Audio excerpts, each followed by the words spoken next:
In a small apartment on the south side of Atlanta, a woman named Danielle Carter sat by her window, staring at the rain. The thunder outside wasn't louder than the storm inside her mind.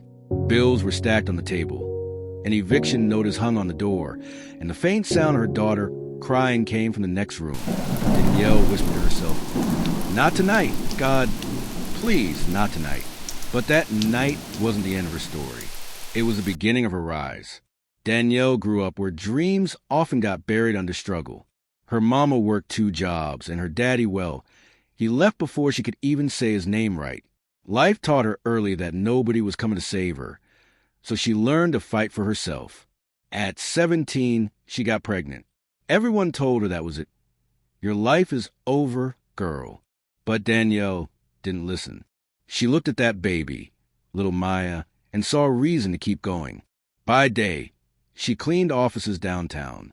By night, she studied online for her nursing degree, eyes tired, body weak, but spirit unbroken. Sometimes she'd fall asleep at the desk, and Maya would quietly cover her with a blanket. Danielle would wake up smiling and whisper, "One day, baby, one day we'll make it." Then came the night she almost gave up. Her boss called her into the office. No greeting, no warmth, just a pink slip on the desk. "Sorry, Danielle. Budget cuts."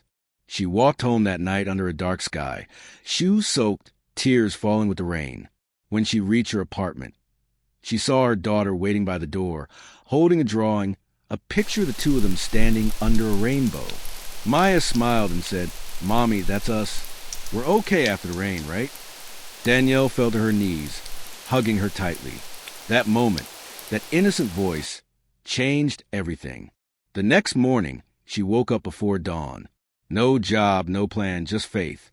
She picked up her old phone and started calling every clinic, every hospital, every home care agency she could find.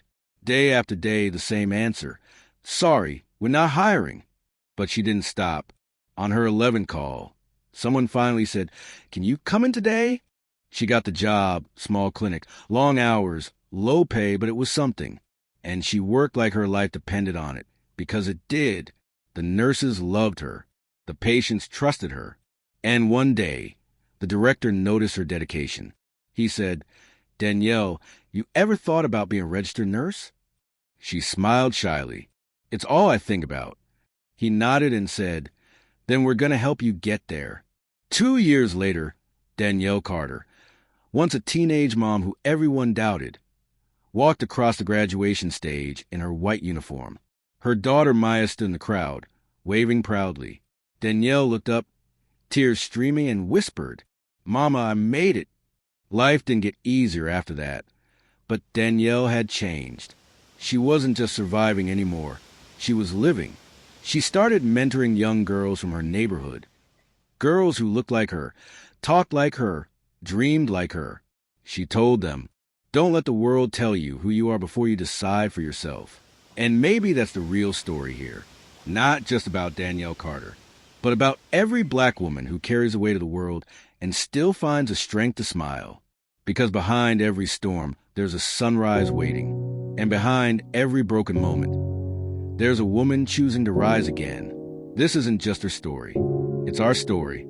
And if you're listening to this right now, remember this. The rain doesn't last forever. Please like and subscribe.